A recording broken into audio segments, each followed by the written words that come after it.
सो देखो, रेटिना हमारे पास में अभी यहाँ पे है, ठीक है? अभी यहाँ पे अभी क्लियर इमेजेस दिख रही है, पढ़ाई करो बोल रहा है ये भी। अब क्या हुआ, रेटिना थोड़ा-सा आगे आ गया, ठीक है? क्लियर इमेजेस तो नहीं मिल रही है ना?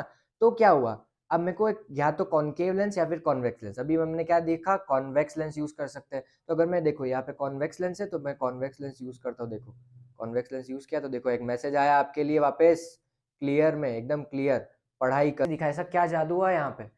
देखो ध्यान से, ये इमेज देखो, ये सीधा नहीं है, आपको सीधा लग रहा है क्योंकि मैंने अंदर उल्टा रख रखा था, है ना? मैंने अंदर उल्टा रखा ताकि मुझे इमेजेस यहाँ पे दिख सके सीधी, इसलिए मैं आपको बता सकूँ कि आप पढ़ाई कर लो, ठीक है?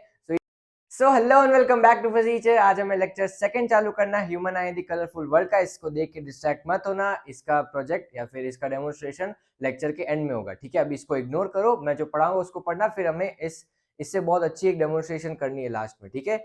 लास्ट में देखेंगे इसको, ठीक है? सो आज हमें क्या पढ़ना है, सबसे पहले मैं आपको पिछले लेक्चर में लेके जाता हूँ कि पिछले लेक्चर में हमने पढ़ा क्या था। पिछले लेक्चर में हमने देखा था कि ह्यूमन आई कैसे कैसे कंपोनेंट से मिलकर बनी होती है, या फिर ह्यूमन आई होती क्या है एक्चुअल में, ठीक है? सो ह्यूमन आई के कंपोनेंट्स देखे थे, हम गए थे कॉर्निया पे, फिर कॉर्निया से गए थे हम इरिस पे, इरिस से प्यूपिल पे, फिर हम गए थे अंदर सिलियरी मसल्स पे, फिर हम कॉन्वेक्स लेंस पे गए थे, फिर हम विट्रस ह्यूमर, एक्वस ह्यूमर, फिर हम गए थे रेटिना पे, फोविया पे और कॉर्निया पे गए थे, है ना? सो ये सारी चीजें थी हमारे पास में। पिछले लेक्चर में हम आई के स्ट्रक्चर के बारे में देख रहे थे, ठीक है? जहाँ पे लाइट गिरती है, जहाँ पे हमें इमेज मिलती है, वो कौन सा स्ट्रक्चर होता है, या फिर वो स्क्रीन को हम क्या बोलते हैं आई में, उसको हम बोलते हैं रेटिना। उनमें रॉड्स और कोन्स नाम के सेल्स होते हैं और उनमें कुछ पिगमेंट होता है जो कि हेल्प करता है उन कलर्स को या फिर उन चीजों को सेंस करने में, ठीक है? उस पिगमेंट का नाम होता है रोडोप्सिन, ठीक है? रोडोप्सिन नाम होता है, नाम याद रखने की कोई जरूरत नहीं है, मैं खाली नाम बता रहा हूँ नॉलेज के लिए, ठीक है? जो रोडोप्सिन नाम होता है उस मटेरियल का, वो भी रेटिनिन नाम के कुछ मटेरियल से मिलकर बना होता है। और रेटिनिन भी हमारे पास में उसका सिंथेसिस जो है, फिर रेटिनिन बनता है हमारे पास में विटामिन ए से, ठीक है? तो विटामिन ए हमें रेकमेंड किया जाता है आंखों की रोशनी के लिए, या फिर आंखों की रोशनी बढ़ाने के लिए। विटामिन ए क्यों? क्योंकि विटामिन ए सिंथेसिस करेगा रेटिनिन का, रेटिनिन करेगा रोडोप्सिन का, तो रोडोप्सिन ऑल्दो अल्टीमेटली क्या करता है कि हमें रेटिना रेटिना की विजिबिलिटी बढ़ाता है, या फिर रेटिना की एबिलिटी बढ़ाता है ना? तो विटामिन ए से हमारे पास में वो रेटिना की एबिलिटी बढ़ जाती है, इसलिए विटामिन ए जिसमें भी पाया जाता है उसकी रिकमेंडेशन दी जाती है अगर आपकी आंखें कमजोर हो गई है तो, ठीक है? सो रोडोप्सिन पाया जाता है रेटिना में। फिर एक ऐसा स्पॉट भी होता है आई में, ह्यूमन आई में, जहाँ पे हमें कुछ दिखता ही नहीं है। क्यों? क्योंकि वहां पे कुछ पिगमेंट ही प्रेजेंट नहीं होता, या फिर ये सारे रॉड्स और कोन्स प्रेजेंट ही नहीं होते, ठीक है? वो स्पॉट होता है ब्लाइंड स्पॉट, जिसको हम बोलते हैं ब्लाइंड स्पॉट, जो कुछ यहाँ पे होता है, जो कुछ इस स्ट्रक्चर में आई में यहाँ पे होता है, ठीक है? यहाँ पे दिख रहा होगा आपको। तो ब्लाइंड स्पॉट होता है हमारे पास में, जहाँ पे लाइट गिरती है तो हम सेंस नहीं कर सकते कि या फिर हमारी आई सेंस नहीं कर सकती कि लाइट कौन सी है, ठीक है? क्योंकि वहां पे पिगमेंट ही प्रेजेंट नहीं है ना? सो ये होता है हमारे पास में थोड़े बहुत और स्ट्रक्चर्स आई के। सो ये सारे स्ट्रक्चर तो हो गए, चलो अब लाइट के मैथमेटिक्स पे आ जाते हैं, ठीक है? जब हमने बायोलॉजी तो पढ़ ली, फिजियोलॉजी तो पढ़ ली, अब लाइट के मैथमेटिक्स पे आ जाते हैं कि लाइट हम देखते हैं वो कैसे कैसे स्ट्रक्चर में या फिर कैसे कैसे पैरामीटर्स में देख सकते हैं, ठीक है? चलो, अगर किसी ने पिछला लेक्चर नहीं देखा है तो यहाँ पे आई कार्ड पे क्लिक करके आप वो लेक्चर देख सकते हो, ठीक है? Human I and the colourful world.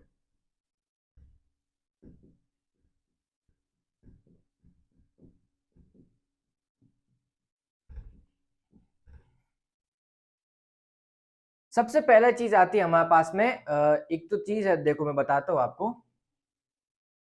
सबसे पहली चीज आती है हमारे पास में power of accommodation.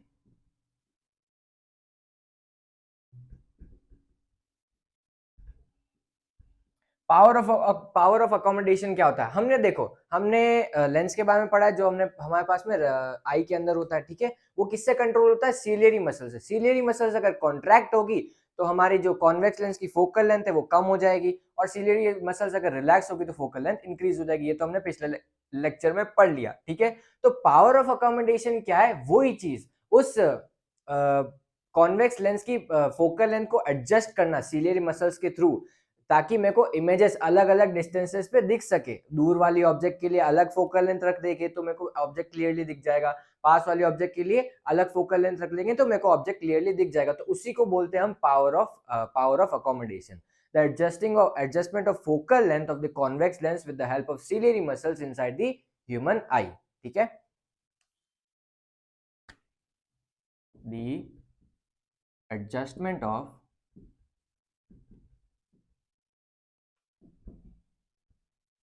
ciliary muscles, the adjustment of focal length of the convex lens with the help of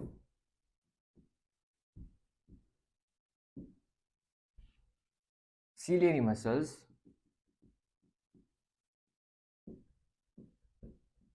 to see objects at various distances. ठीक है, to see objects at various distances. ये होता है हमारे पास में पावर ऑफ अकोमोडेशन। अब अलग अलग इंसान के लिए पावर ऑफ अकोमोडेशन अलग अलग हो जाती है, क्योंकि हर एक इंसान की आई की एबिलिटी उतनी नहीं होती है ना। किसी इंसान की आई की एबिलिटी कम होती है, किसी इंसान की आई की एबिलिटी ज्यादा होती है। आपके भैया की आई की एबिलिटी बहुत कम है क्योंकि उनके चश्मा लग रखा है ना। सो पावर ऑफ अकोमोडेशन समझ में आया कि adjustment of focal length of the convex lens inside the eye with the help of ciliary muscles to see the objects at various distances. ये होता है हमारे पास में पावर ऑफ अकोमोडेशन। अब थोड़ी और मैथमेटिकल चीजें हैं वो भी पढ़ लेते हैं, ठीक है। ये तो थोड़ा सा बोरिंग पार्ट है, इसमें कुछ ज्यादा है नहीं, ठीक है। Least distance of distinct vision, इसका मतलब क्या होता है? ऐसे ही लिख दिया क्या? इसका कुछ सिग्निफिकेंस है ह्यूमन आई में। Least distance of distinct vision, चलो मैं यहाँ पे कुछ चीज पढ़ता हूँ। मैं यहाँ पे कुछ चीज पढ़ता हूँ। मैंने यहाँ पे रखा, मेरे को ये क्लियरली दिख रहा है। मैंने और दूर रखा, फिर भी मेरे को क्लियरली दिख रहा है। जैसे जैसे मैं इसको पास में लेके जाऊंगा ना, मैं इसको पास में लेके जाऊंगा, एक पॉइंट ऐसा आएगा, उसके बाद में मेरे को ये दिखना थोड़ा कम हो जाएगा, मतलब मेरे को ब्लरी दिखना चालू हो जाएगा, ठीक है। मतलब कि एक लेंथ होती है, उसके आगे अगर मैं जाऊंगा तो मेरे को चीजें ब्लर ब्लर दिखने चालू हो जाएगी। क्लैरिटी ऑफ विजन मेरे पास में एक फिक्स लेंथ के बाद में ही आता है, और मैं आगे कर सकता हूं, मगर मेरे सिलियरी मसल्स पे और ज्यादा स्ट्रेस पड़ने लग जाएगा उसको कॉन्ट्रैक्ट करने के लिए, इमेज को, ठीक है। तो least distance of distinct vision क्या होता है कि वो लेंथ, वो मिनिमम लेंथ जहां से मुझे ये ऑब्जेक्ट्स क्लियरली दिखना चालू हो जाते हैं, ठीक है, उसको हम बोलते हैं, या फिर वो होती है 25 centimetre for a normal human I. 25 centimetre तक अगर मैं ऑब्जेक्ट को रखूंगा तो मुझे क्लियरली दिख जाएगा, मगर अभी आप रख के देखोगे तो आपको 25 सेंटीमीटर से थोड़ा पास में भी दिखेगा। वो क्यों दिख रहा है? क्योंकि आपकी सिलियरी मसल्स और ज्यादा कॉन्ट्रैक्ट कर सक रही है, और आपकी सिलियरी मसल्स और ज्यादा काम कर सकती है, इसलिए आपको थोड़ा और आगे दिख रहा है। मगर थोड़ी देर तक आप ऐसे ही पास में देखोगे ना तो आपकी आंखें दुखने लग जाएगी। क्यों? क्योंकि भाई सिलियरी मसल्स को और ज्यादा काम दे दिया ना आपने, इसलिए आपकी आंखें दुखने लग जाएगी। तो नॉर्मल, कोई स्ट्रेस नहीं आया आंखों पे, वो डिस्टेंस होती है 25 सेंटीमीटर, उसको हम बोलते हैं least distance of distinct vision, ठीक है। इसका एक और नाम होता है नियर पॉइंट।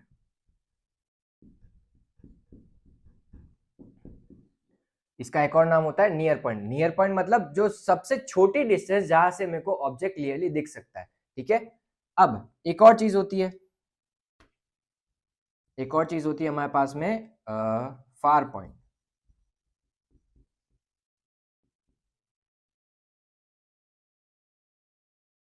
फार पॉइंट क्या होता है? नियर पॉइंट जैसे था कि मेरे को सबसे पास वाली डिस्टेंस है, वो छोटी से छोटी डिस्टेंस जहां पे मेरे को ऑब्जेक्ट क्लियरली दिख रहा है।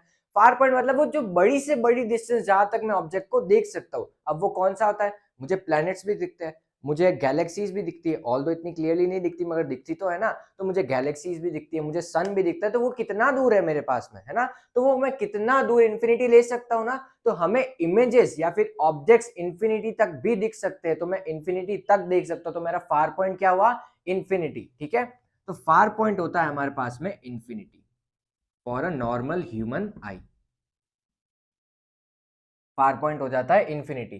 पावर ऑफ अकोमोडेशन समझ में आया। Limit least distance of distinct vision, इसको एलडीडीवी भी बोलते हैं, जिसको बोलते हैं हम 25 सेंटीमीटर होता है for a normal human I. Normal human आई के लिए, हर इंसान के लिए सेम नहीं होता है, ठीक है। और फार पॉइंट क्या होता है? Infinity for a normal human आई, ठीक है। चलो समझ में आया यहाँ तक। अब मैं नॉर्मल ह्यूमन आई का स्ट्रक्चर बनाता हूँ, फिर मैं आपको बताता हूँ कि ये क्या क्या चीजें, ये चीजें कैसे कैसे काम करती है। ये रही हमारी नॉर्मल ह्यूमन आई, डायग्राम बहुत अच्छा है मगर फॉरगिव मी, ठीक है। सो ये हमारी नॉर्मल ह्यूमन आई है और यहाँ पे हमारे पास में कॉर्निया है और अंदर हमारे पास में क्या है, एक कॉन्वेक्स लेंस है। कॉन्वेक्स लेंस भी हमने बिना ऑपरेशन के प्रूव कर दिया था ऊपर छत पे जाके कि हमारी आंखों में एक कॉन्वेक्स लेंस होता है, ठीक है। सो हमारी आंखों में एक कॉन्वेक्स लेंस है और लाइट जो भी, मान लो इन्फिनिटी पे ऑब्जेक्ट था और मेरे को फोकस करना है रेटिना पे, तो सिलेरी मसल्स ने कुछ ऐसा एडजस्ट किया इस कॉन्वेक्स लेंस की फोकल लेंथ को कि ये जो भी लाइट आ रही थी उसको फोकस कर दिया इसने, कहां पे, यहां पे, रेटिना पे, ठीक है। मान लो ये रेटिना है हमारा, ठीक है, ये रेटिना हमारा, तो यहाँ पे फोकस कर दिया। अब आप सोच रहे होगे कि यहाँ पे मैंने रिफ्रैक्शन या फिर बेंडिंग क्यों नहीं करवाई, क्योंकि मेरे को कॉर्निया सॉरी कॉन्वेक्स लेंस का बताना है, कॉर्निया से अभी मेरे को कोई लेना देना है नहीं, ठीक है। सो मैं कॉन्वेक्स लेंस का बता रहा हूँ, तो मैं कॉन्वेक्स लेंस से थोड़ा बहुत रिफ्रैक्शन करके बता रहा हूँ कि रेटिना पे इमेज मिल गई, ठीक है, जब मैं ऑब्जेक्ट को इन्फिनिटी पे रखता हूँ। अब जब मैंने ऑब्जेक्ट को पास रखा तब इसने इसकी फोकल लेंथ को, सिलियरी मसल ने ऐसे एडजस्ट किया इस फोकल लेंथ को कि अगर मैंने ऑब्जेक्ट को यहाँ पे रखा तो भी उसने इमेज बना दी, कहां पे, रेटिना पे, ठीक है। क्योंकि ये जवान है, अभी ये आंख जो है हमारी वो जवान है, अभी ये बूढ़ी नहीं हुई है ना, तो ये एडजस्ट कर करके हमारे पास में रेटिना पे इमेजेस बना रहा है। मगर मशीन्स भी खराब होती है ना, इंसान भी खराब होते हैं, तो आईज भी खराब होगी, इंसान की आंख भी तो खराब होती है, दिन भर मोबाइल देखते हो तो दिन भर मोबाइल देखते हो, मूवीज देखते हो, तो आंख भी खराब होती है ना। तो हमारे पास में ये जो आईज है वो खराब होगी।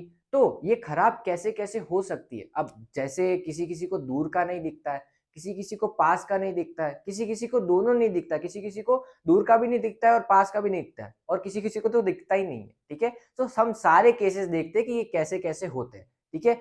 सो एक तो है कि मेरे को दूर का नहीं दिख रहा है, जो मुझे प्रॉब्लम है, मुझे दूर का नहीं दिखता, तो मुझे ये चश्मा यूज करना पड़ता है, ठीक है। सो मेरे को दूर का नहीं दिखता है, और किसी किसी को ऐसी प्रॉब्लम होती है कि उसको पास का नहीं दिखता है, और किसी किसी को ऐसे प्रॉब्लम होती है कि उसको दूर का भी नहीं दिखता है और पास का भी नहीं दिखता है। तो सबसे पहले, क्योंकि मेरी प्रॉब्लम है, मेरे पास में मेरे को दूर का नहीं दिखता है, तो मैं दूर का ही कंसिडर करता हूँ, ठीक है। चलो, डिफेक्ट ऑफ विजन पढ़ रहे हैं हम, है ना। So defect of vision, defect of vision मतलब हमारी आंखों में खराबियां, दूर नहीं दिख रहा है, पास का नहीं दिख रहा है, दोनों नहीं दिख रहा है, ये चीजें हमारे पास में 3 केसेस जिसमें हमें तीनों चीजें नहीं दिख रही है, ठीक है। सबसे पहला केस डिफेक्ट ऑफ विजन में,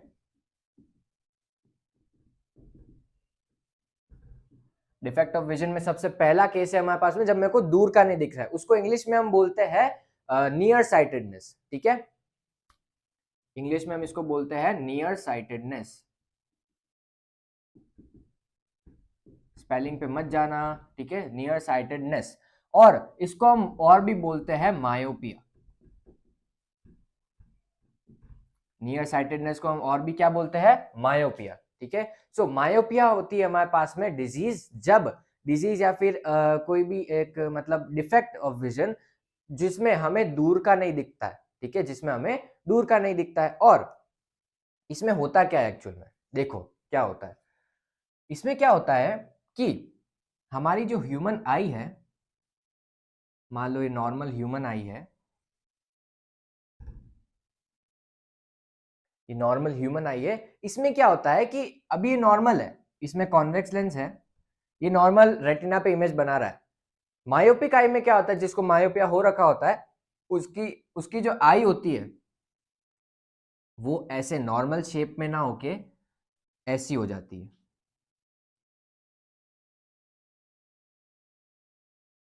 नॉर्मल शेप में ना होके ऐसी हो जाती है, थोड़ी सी लंबी हो जाती है, ऐसे नहीं, ऐसे हो जाती है। पहले नॉर्मल यहाँ पे थी और यहाँ पे हो गई, मगर रेटिना पे इमेज कहाँ पे, पहले रेटिना पे बन रही थी, तो रेटिना कहाँ था, यहाँ पे, ठीक है। और सिलियरी मसल्स रेटिना पे इमेज बना रही थी, मगर रेटिना तो शिफ्ट होके पीछे चला गया, है ना, रेटिना शिफ्ट होके पीछे चला गया, मगर इमेजेस हमारे पास में अभी भी कहाँ पे बन रही है, यहाँ पे, ठीक है, इस पॉइंट पे। मगर यहाँ पे सेंसरी ऑर्गन्स तो है ही नहीं, रेटिना रेटिना सेंस करता है ना, मगर यहाँ पे रेटिना तो है ही नहीं, तो ये क्या होगा, ऐसे पीछे हो जाएगी, तो यहाँ पे क्लियर इमेज मिल रही है, मगर वहां पे लाइट तो मिल रही है, मगर क्लियर इमेजेस नहीं मिल रही है मुझे, है ना। तो रेटिना पे हमारे पास में लाइट तो स्ट्राइक करी मगर हमें क्लियर इमेज नहीं मिली, ठीक है। सो क्लियर इमेज नहीं मिलती इसलिए हमें ब्लर ब्लर दिखता है दूर का, दूर के देखो पैरेलल आती प्रिंसिपल एक्सिस से, तो हमें दूर का नहीं दिखता है।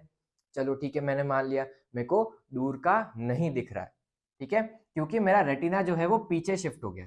अब मुझे क्या करना पड़ेगा, मुझे क्या करना पड़ेगा, ये जो लाइट यहाँ पे मीट हो रही है मुझे थोड़ा सा इसको पीछे मीट करवाना पड़ेगा, मुझे थोड़ा सा इसको पीछे मीट कराना पड़ेगा ताकि ये रेटिना पे मीट हो जाए और मुझे इमेजेस रेटिना पे मिले। अब क्या मैं एक कॉन्वेक्स लेंस को चेंज कर सकता हूँ? नहीं कर सकता, क्योंकि ह्यूमन आई में रेटिना की डिस्टेंस को चेंज कर सकता हूँ? नहीं कर सकता, क्योंकि रेटिना तो और पीछे चला गया। तो अब मैं ऑपरेशन तो कर नहीं सकता आंखों का इस नॉर्मल सी चीज के लिए या फिर इतनी सी चीज के लिए, तो मुझे इसकी आंख के आगे कुछ ऐसा रखना पड़ेगा ताकि ये जो यहाँ पे कॉन्वर्ज हो रही है ना, ये थोड़ा सा दूर कॉन्वर्ज हो, ठीक है।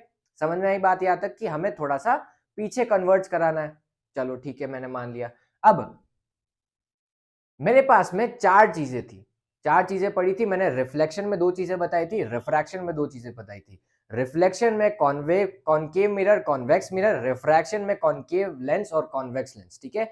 अब मेरे को इन चारों चीजों में से कुछ तो यूज करना पड़ेगा, है ना, क्योंकि मेरे को ये सारे कंपोनेंट्स यूज करने हैं ना। पिछले लेक्चर में या फिर पिछले चैप्टर में पढ़े क्यों मैंने ये सारी चीजें, कुछ कुछ यूज आएगी। तो यहाँ पे देखो एक कॉन्वेक्स लेंस है हमारे पास में, तो इधर मैं इन चारों चीजों में से क्या यूज करूँ? रिफ्लेक्टिव चीजें मैं यूज कर सकता हूँ क्या? नहीं कर सकता, क्योंकि मेरे को इमेजेस यहाँ पे आगे बनानी है, तो लाइट इधर से पास होनी चाहिए। रिफ्लेक्शन में तो क्या होगा, वापस पीछे चली जाएगी ना, तो मैं रिफ्लेक्शन तो करवा नहीं सकता, तो स्फेरिकल मिरर्स तो हटा ही दो, है ना। बचे मेरे पास में कॉनकेव मिरर और सॉरी कॉनकेव लेंस और कॉन्वेक्स लेंस, ठीक है। अगर मैं यहाँ पे कॉनकेव मिरर, कॉनकेव लेंस रख देता हूँ, सॉरी कॉन्वेक्स लेंस रख देता हूँ, तो क्या होगा, ये और कन्वर्ज कर देता है और ये और कन्वर्ज कर देता है, ठीक है। इसकी पावर और इसकी पावर ऐड हो गई, तो इसने और जल्दी कन्वर्ज कर दिया। तो मुझे तो ये करना ही नहीं ना, मुझे तो थोड़ा और आगे कन्वर्ज करवाना है ना, तो मुझे इसको और थोड़ा आगे कन्वर्ज कराना है, तो कॉन्वेक्स लेंस तो हटा ही दो, कॉन्वेक्स लेंस तो हटा ही दो। अब मैं क्या करूंगा, मैं एक कॉनकेव लेंस यूज करूंगा। ये क्या करेगा, थोड़ा सा डाइवर्ज कर देगा यहां पे और फिर ये आगे कन्वर्ज कर देगा थोड़ा सा और आगे, ताकि मुझे इमेजेस कहां पे मिलेगी, रेटिना पे ही मिलेगी, ठीक है। समझ में आया? तो कॉनकेव लेंस अब यूज कर सकते हैं जब मुझे मायोपिया हो रखा है, ठीक है। तो ये कॉनकेव लेंस है मेरे पास में, जो मैंने पहन रखा है, ये कॉनकेव लेंस है। मुझे मायोपिया है, मुझे कॉनकेव लेंस रेकमेंड किया था, तो मैंने कॉनकेव लेंस यूज कर रखा है, ठीक है। क्यों? क्योंकि ये थोड़ा सा और डाइवर्ज करता है, तो इसकी पावर वैसे भी हमारे पास में नेगेटिव होती है, इसकी पावर पॉजिटिव होती है, तो एड अप होके थोड़ा सा कम पावर हो गई, तो इसने थोड़ा सा आगे डाइवर्ज कर दिया, ठीक है। कैसे हुआ देखो, अगर पावर ज्यादा तो फोकल लेंथ कम, ठीक है, क्योंकि मैं यहाँ पे दोनों तरफ कॉन्वेक्स लेंस अगर यूज करता तो पावर एड अप हो जाती, तो फोकल लेंथ और कम हो जाती, तो इधर आ जाता और, है ना। तो अगर मैं इसकी पावर कम कर दूं इस कॉम्बिनेशन की, तो थोड़ा और आगे हो जाएगा फोकल लेंथ, है ना, तो वहां पे और थोड़ा आगे डाइवर्ज कर देगा। तो ये मेरे ऊपर डिपेंड करता है कि मैं कौन सा सूटेबल लेंस यूज करता हूँ, ठीक है। सो अब यहाँ पे मेरे पास में कॉनकेव लेंस है और यहाँ पे कॉन्वेक्स लेंस है, तो इसकी पावर थोड़ी बहुत कम हो गई, ठीक है, क्योंकि ये माइनस था ये प्लस था, एड अप होके थोड़ा सा कम हो गया, है ना, तो इसने थोड़ा सा आगे कन्वर्ट किया, तो मुझे आगे कहीं पे इमेज मिली रेटिना पे ही, ठीक है। अब रेटिना पे हमारे पास में एडजस्ट कर करके देखते हैं, फिर बहुत सारे इंस्ट्रूमेंट्स होते हैं, ऑप्टिकल इंस्ट्रूमेंट, जहाँ पे मैं देख सकता हूँ कि कहाँ कैसे सूटेबल मेरे पास में कॉनकेव लेंस आ रहा है, ठीक है। वो आगे यहाँ पे आंख रखते हो, फिर आगे एक पैराशूट दिखता है ना, देखा होगा आपने अगर कभी आई का चेकअप करवाया तो, ठीक है। तो मैं कॉनकेव लेंस यूज कर सकता हूँ जब मेरे पास में ये जो मुझे मायोपिया हो रखा है, ठीक है। चलो समझ में आई बात यहाँ तक। अब सिर्फ मुझे दूर का ही क्यों नहीं दिख रहा है, मुझे पास का क्यों दिख रहा है, मुझे दूर का भी दिखना, मतलब मुझे अगर दूर का नहीं दिख रहा है तो मुझे पास का भी क्यों दिख रहा है, मुझे पास का भी नहीं दिखना चाहिए ना मायोपिया में।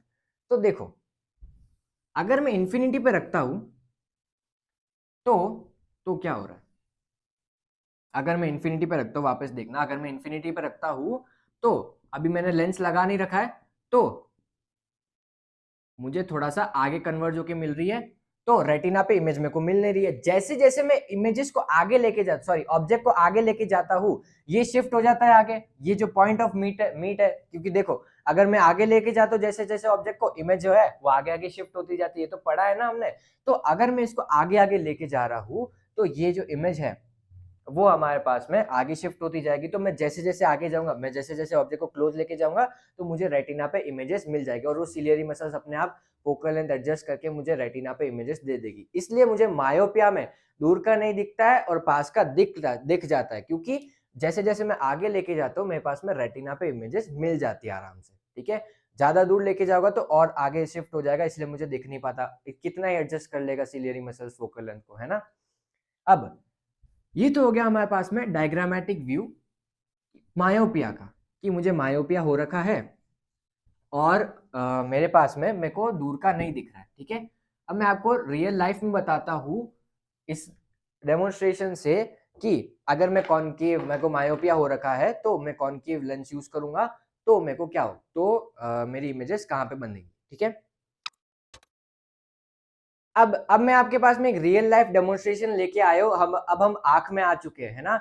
अब हम आंख में आ चुके हैं, ये देखो यहाँ पे रेटिना है हमारे पास में। अब ये मायोपिक आई है, यहाँ पे रेटिना है, यहाँ पे क्लियर इमेजेस नहीं मिल रही है। देखो यहाँ पे मीटअप हो नहीं रहा है, तो मेरे पास में यहाँ पे मैसेज जो है, आपके लिए मैसेज लिख के आया हूं मैं, तो वो मैसेज हमारे पास में मिल नहीं रहा है ना। मैसेज हमें मिल नहीं रहा है, ब्लर ब्लर दिख रहा है ना, थोड़ा बहुत ब्लर ब्लर दिख रहा है। ऊपर का भी मैं हटा देता हूँ, चलो देखो ब्लर ब्लर दिख रहा है ना, ब्लर ब्लर दिख रहा है ना। तो मुझे ब्लर ब्लर दिख रहा है तो मैं क्या करूंगा, देखो देखो यहाँ पे मेरे को मिल नहीं रही है।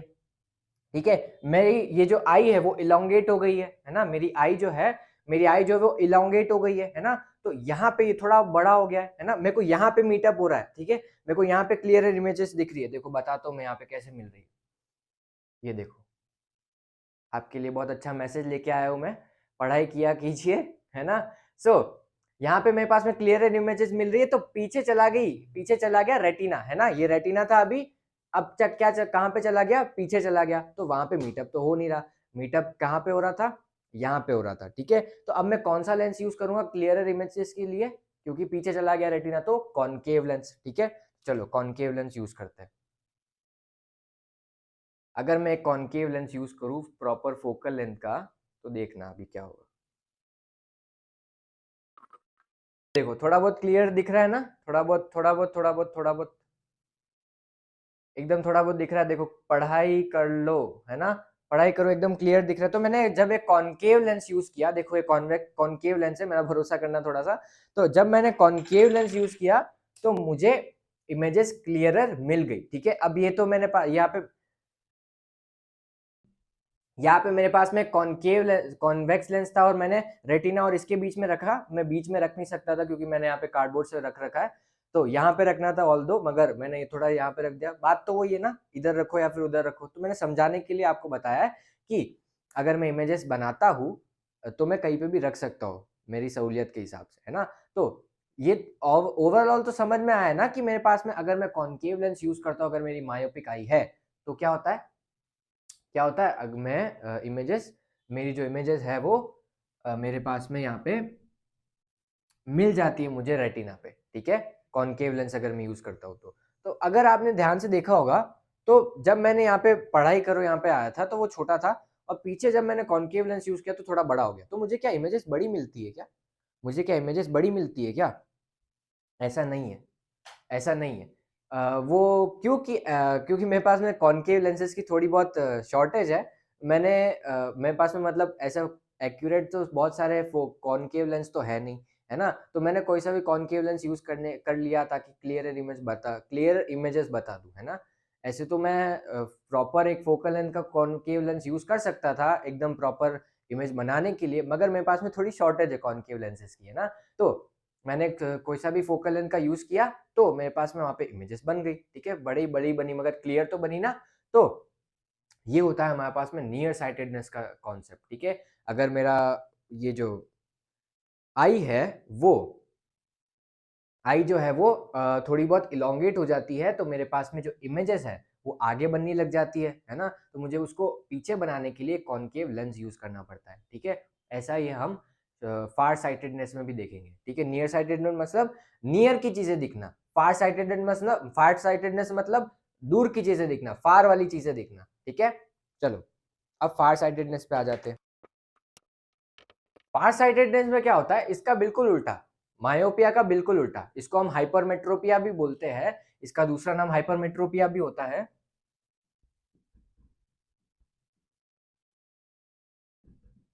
फार साइटेडनेस नियर साइटेडनेस का बिल्कुल उल्टा है। इसमें क्या होता है, हमारी जो इमेजेस है या फिर हमारा जो आई है वो छोटी हो जाती है। पहले क्या हो रही थी, वो इलोंगेट हो रही थी, इसमें क्या होती है, छोटी हो जाती है। ठीक है, ये नॉर्मल ह्यूमन आई अगर मैं बनाऊं, अगर ये हमारी नॉर्मल ह्यूमन आई है तो इसमें क्या होगा, हाइपरमेट्रोपिया में ये थोड़ी सी छोटी हो जाएगी। ठीक है, ये थोड़ी सी छोटी हो जाएगी। तो हमारे पास में अब इंफिनिटी देखो, अब मेरे को क्या मिल रहा है, पास वाली चीजें क्लियर नहीं मिल रही, दूर वाली चीजें अब मैं देख सकता हूँ, पास वाली चीजें नहीं देख सकता। दूर वाली चीजें कैसे देख सकता हूँ वो भी मैं बता दूंगा। नियर साइटेडनेस में क्या था, दूर वाली चीजें नहीं दिख रही थी, पास वाली चीजें दिख रही थी। इसमें क्या होगा, पास वाली चीजें नहीं दिखेगी और दूर वाली चीजें दिख जाएगी। तो पास वाली चीजें अगर मैं यहाँ पे बनाऊं, ये पास वाली चीज, तो इधर क्या होगा, रेटिना कहा था पहले यहाँ पे, तो फोकस कहाँ कर रहा था, ये कॉन्वेक्स लेंस वहां पे। ठीक है, तो मीटअप तो वहां पे हो रहा था, यहाँ पे थोड़ी हुआ, मगर रेटिना तो अब यहाँ पे आ गया, है ना। तो यहाँ पे मीटअप तो हुआ नहीं, मगर लाइट तो जा रही है, तो ब्लर ब्लर दिखेगा हमें, है ना। तो ब्लर ब्लर दिख रहा है हमें, इसलिए हमारे पास में रेटिना क्या हुआ, थोड़ा सा आगे शिफ्ट हो गया हमारे पास में, इसलिए हमें जो इमेजेस है वो क्लियर नहीं दिखी। तो इसके लिए मैं क्या करूंगा, देखो मेरे को थोड़ा सा और आगे कन्वर्ट कराना पड़ेगा, तो इसकी पावर बढ़ानी पड़ेगी, है ना। तो पावर बढ़ाने के लिए मेरे पास में एक कॉनकेव लेंस है और एक कॉन्वेक्स लेंस है। पावर बढ़ाने के लिए कौन सा लेंस यूज करूं, ये वाला कि ये वाला। इसकी नेगेटिव होती है पावर, इसकी पॉजिटिव होती है पावर, ये तो पता होगा आपको, है ना। इसकी नेगेटिव होती है, इसकी पॉजिटिव होती है, क्योंकि इसकी फोकल लेंथ नेगेटिव होती है, इसकी फोकल लेंथ पॉजिटिव होती है।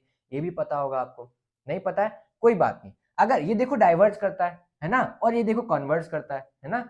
तो डाइवर्ज और कॉन्वर्ज एक दूसरे के कॉम्प्लीमेंट्री है ना, तो ये एडअप तो हो नहीं सकते, ये तो कॉमन सेंस ही बात है ना। तो ये भी कन्वर्ज करता है, ये भी कन्वर्ज करता है, तो कन्वर्ज कन्वर्ज प्लस हो जाएंगे आपस में, है ना। तो अगर मैं कॉन्वेक्स लेंस यूज करूंगा, तो मैं कॉन्वेक्स लेंस के साथ में एक और कॉन्वेक्स लेंस लगा दूं, तो इसकी पावर बढ़ जाएगी, तो ये फोकल लेंथ आगे आ जाएगी। ठीक है, या फिर ये कन्वर्ज पहले कर देगा। तो अगर मैं यहाँ पे कॉन्वेक्स लेंस यूज कर देता हूँ, तो यहाँ पे मीटअप हो जाएगा रेस का।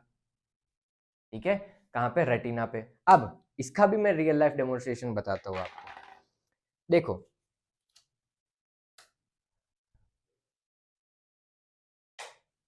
देखो रेटिना हमारे पास में अभी यहाँ पे है। ठीक है, अभी यहाँ पे अभी क्लियर इमेजेस दिख रही है, पढ़ाई करो बोल रहा है ये भी। अब क्या हुआ, रेटिना थोड़ा सा आगे आ गया। ठीक है, क्लियर इमेजेस तो नहीं मिल रही है ना। तो क्या हुआ, अब मेरे को या तो कॉनकेव लेंस या फिर कॉन्वेक्स लेंस, अभी हमने क्या देखा, कॉन्वेक्स लेंस यूज कर सकते हैं। तो अगर मैं देखो यहाँ पे कॉन्वेक्स लेंस है, तो मैं कॉन्वेक्स लेंस यूज करता हूँ। देखो कॉन्वेक्स लेंस यूज किया, तो देखो एक मैसेज आया आपके लिए वापस, क्लियर में, एकदम क्लियर, पढ़ाई करो। ठीक है, तो आपको पढ़ाई करनी चाहिए। ठीक है, सो यहाँ पे मेरे पास में, अगर मैं डाइवर्जिंग लेंस, अगर मैं कॉन्केव लेंस यूज कर देता, तो देखो कहीं पे एकदम क्लियर इमेज मिल ही नहीं रही है। ठीक है, इसलिए मैं यहाँ पे कॉन्वेक्स लेंस यूज करता हूँ, जब मेरे को पास का नहीं दिखता है और दूर का दिख जाता है। ठीक है, समझ में आया यहाँ तक कि कैसा होता है ये कॉन्सेप्ट, या फिर क्या होता है ये कॉन्सेप्ट। ठीक है, जब मेरी आंख थोड़ी सी छोटी हो जाती है, तब मेरे को रेटिना पे इमेजेस नहीं मिलती, तो मेरे को कॉन्वेक्स लेंस यूज करना पड़ता है। इसलिए मैं क्या करता हूँ, ये जो हमारे पास में कॉन्वेक्स लेंस है उसको यूज करता हूँ। ठीक है, चलो।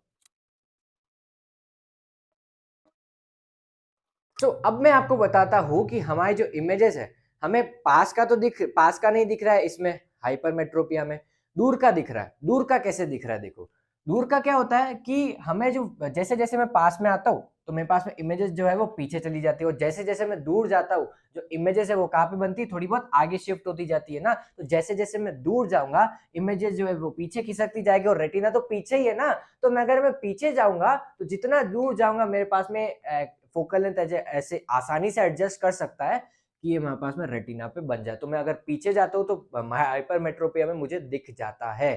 ठीक है, समझ में आया यहाँ तक। सो ये सारी चीजें थी हमारे पास में हाइपरमेट्रोपिया और मायोपिया में। अब मैं आपको बताता हूँ थोड़ा बहुत फार पॉइंट और नियर पॉइंट का रिलेशन इन हाइपरमेट्रोपिया और मायोपिया से। ठीक है, ये है हमारे पास में एक नॉर्मल आई,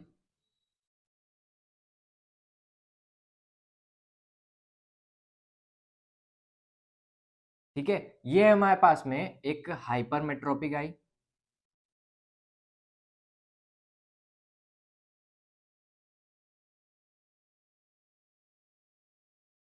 बहुत अच्छे डायग्राम्स बना रहा हूं मगर कोई बात नहीं, ठीक है।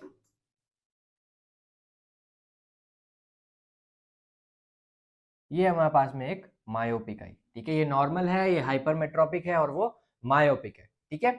अब इसका फार पॉइंट कहाँ है? बहुत दूर इन्फिनिटी पे कहीं पे ओ मान लो, ठीक है। और इसका नियर पॉइंट कहाँ है? 25 सेंटीमीटर पे, 25 सेंटीमीटर पे मान लो, एन मान लिया मैंने, ठीक है। सो देखो इसका नॉर्मल फार पॉइंट कहाँ है यहाँ पे और इसका नियर पॉइंट कहाँ है यहाँ पे? 25 सेंटीमीटर पे और ये इन्फिनिटी, ये इन्फिनिटी का सिंबल और ये 25 सेंटीमीटर, ठीक है। ये हमारे पास में है क्या? ये है हमारे पास में एक हाइपरमेट्रोपिक आई और वो है हमारे पास में एक मायोपिक आई, ठीक है। सो इसका रेटिना नॉर्मली कहाँ पे होना चाहिए था? थोड़ा सा दूर, ठीक है। और इसका रेटिना नॉर्मली कहाँ पे होना चाहिए था? थोड़ा सा पास में, ठीक है, थोड़ा सा पास में। तो अगर ये नॉर्मल आई होती तो इसका भी फार पॉइंट देखो, इसका हाइपरमेट्रोपिया कंसीडर करें तो इसका क्या कंसीडर करना पड़ेगा? नियर पॉइंट, क्योंकि हम पास की चीजें देख रहे हैं ना। तो इसका नियर पॉइंट, इसका फार पॉइंट से कोई लेना देना नहीं है ना, इसका नियर पॉइंट कंसीडर करना पड़ेगा। तो इसका नियर पॉइंट अगर मैं कंसीडर करूं, नियर पॉइंट, तो इसका क्या हो रहा है? ये जो नियर पॉइंट है, इसका जो नियर पॉइंट है वो क्या हो रहा है? देखो अगर यहाँ पे नियर पॉइंट 25 सेंटीमीटर होता तो इमेजेस कहाँ पे बनती? यहाँ पे, ठीक है, यहाँ पे बनती, ठीक है। मगर मेरे को कहाँ पे बनानी? यहाँ पे। तो मेरे को नियर पॉइंट कहाँ पे थोड़ा और शिफ्ट करना पड़ेगा? पीछे, है ना, ताकि जो ये जो मीटअप है वो थोड़ा बहुत और पीछे आ सके। समझ में आ रहा है? कंफ्यूज तो नहीं हो रहा है? आराम से देखो, अगर मैं नियर पॉइंट देखो यहाँ पे है तो इमेजेस कहाँ पे बन रही थी? नॉर्मल रेटिना जहाँ पे था पहले वहां पे बन रही थी, 25 सेंटीमीटर पे था नियर पॉइंट। तो अगर मैं इस नियर पॉइंट को पीछे शिफ्ट कर दूं तो रेटिना पे बन जाएगी इमेजेस, है ना। तो हाइपरमेट्रोपिक आई में क्या होता है? ये जो नियर पॉइंट है वो थोड़ा सा पीछे शिफ्ट हो जाता है, 25 सेंटीमीटर नहीं होता है, थोड़ा सा पीछे शिफ्ट हो जाता है। इसीलिए 25 सेंटीमीटर से पास में तो वैसे ही नहीं दिख रही थी नॉर्मल आई से, उसे 25 सेंटीमीटर से दूर भी नहीं दिखती है ना। उसका नियर पॉइंट शिफ्ट हो गया, ठीक है, क्योंकि वो नॉर्मल आई तो है नहीं, हाइपरमेट्रोपिक है। और मायोपिया में क्या होता है? इसमें मेरे पास में एक नियर पॉइंट है और एक फार पॉइंट है, ठीक है, फार पॉइंट है और एक नियर पॉइंट है। अब इसमें नियर पॉइंट का तो कोई रोल ही नहीं, क्योंकि मेरे को पास की चीजें दिख रही है। इधर मेरे को फार पॉइंट देखना है ना। फार पॉइंट देखना है तो फार पॉइंट में अगर नॉर्मल फार पॉइंट होता तो इमेजेस कहाँ पे बनाता? यहाँ पे। मगर मेरे को थोड़ा सा पीछे चाहिए, है ना, थोड़ा सा पीछे चाहिए, तो मेरे को क्या करना पड़ेगा? इस फार पॉइंट को थोड़ा सा आगे शिफ्ट करना पड़ेगा ताकि इस रेटिना पे इमेजेस बने, है ना। नॉर्मल जगह तो है ही नहीं ना रेटिना, तो अब मेरे को इस फार पॉइंट को आगे शिफ्ट करना पड़ेगा। तो मायोपिक आई में फार पॉइंट आगे शिफ्ट हो जाता है टुवर्ड्स द आई, और हाइपरमेट्रोपिक आई में नियर पॉइंट जो है वो दूर चला जाता है, अवे फ्रॉम द आई। समझ में आया कॉन्सेप्ट क्या था? ठीक है, यही होता है हमारे पास में फार पॉइंट और नियर पॉइंट का रिलेशन हाइपरमेट्रोपिक आई और मायोपिक आई से, ठीक है। सो ये चीजें थी हमारे पास में हाइपरमेट्रोपिया और मायोपिया में। एक छोटी सी चीज और या फिर एक छोटा सा कॉन्सेप्ट और है हमारे पास में डिफेक्ट ऑफ विजन में, बस उसके बाद में और कुछ नहीं है। एक और चीज है हमारे पास में, थर्ड चीज हाइपरमेट्रोपिया और मायोपिया से अलग, दैट इज प्रेस बायोपिया। प्रेस बायोपिया में क्या होता है? ये नॉर्मली बूढ़े लोगों में होता है, ये नॉर्मल मतलब यंग एडल्ट्स या फिर टीनेजर्स में नहीं पाया जाता प्रेस बायोपिया, डिफेक्ट ऑफ विजन में। क्यों? क्योंकि प्रेस बायोपिया में ऐसी चीज होती है कि ये जो सिलियरी मसल्स है ना वो बूढ़ी हो जाती है। ये जो फोकल लेंथ एडजस्ट करने का काम होता है सिलियरी मसल्स का, वो एज के साथ साथ में थोड़ा सा कम होता जाता है, या फिर एज के साथ साथ में सिलियरी मसल्स थक जाती है, वो फोकल लेंथ को एडजस्ट कर करके वो भी हार जाती है ना। तो इसलिए वो जो फोकल लेंथ एडजस्ट करना है वो उससे ढंग से हो नहीं पाता है ना। तो वो वैसे ही फोकल लेंथ एडजस्ट करने से मेरे को क्लियरर इमेजेस मिल रही थी, वो फोकल लेंथ एडजस्ट ही नहीं हो रही तो मुझे क्लियरर इमेजेस मिल ही नहीं सकती, है ना। तो the malfunctioning of ciliary muscles to adjust the focal length of the convex lens inside the eye। English ज्यादा हो रही है क्या? कोई बात नहीं, ठीक है, मैं हिंदी में बता दूंगा। देखो, the malfunctioning of the ciliary muscles to adjust the focal length of the convex lens in the human eye to see the images clearly is known as presbyopic eye या फिर presbyopia, ठीक है।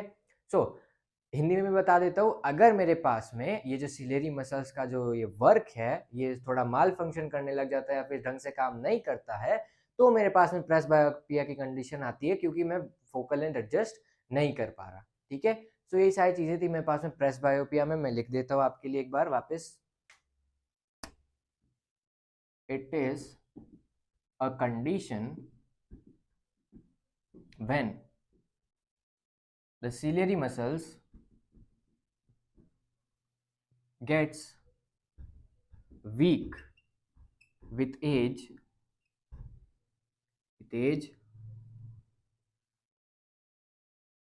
and can't adjust focal length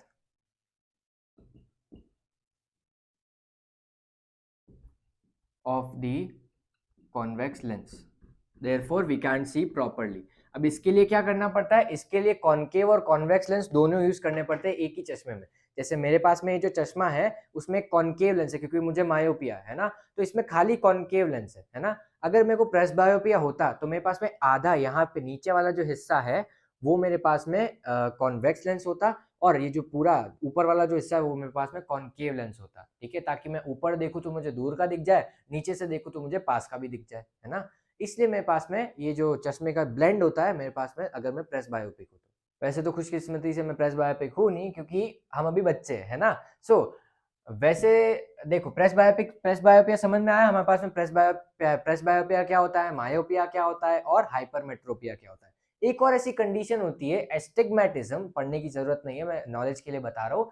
astigmatism ऐसी condition होती है जब मेरा जो कॉर्निया होता है वो सही काम नहीं करता, या फिर उसकी जो फोकल लेंथ है वो सही से रिफ्रैक्ट नहीं कर पाता, या फिर वो सही से बेंड नहीं कर पाता।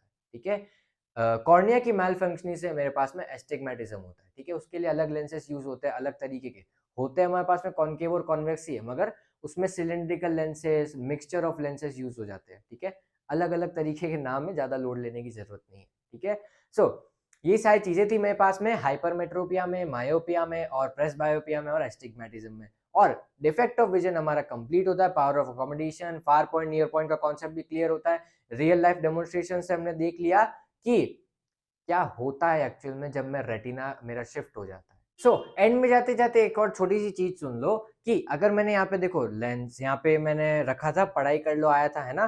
तो पढ़ाई कर लो तो आपको सीधा दिखा था, है ना, पढ़ाई कर लो एकदम सीधा दिखा था। मगर मैंने पिछले लेक्चर में ऐसा बताया था कि इमेजेस जो है वो इन्वर्टेड बनती है ना, इन्वर्टेड बनती है। मगर मेरे को यहाँ पे पढ़ाई कर लो सीधा कैसे दिखा, सीधा कैसे दिखा, ऐसा क्या जादू हुआ यहाँ पे।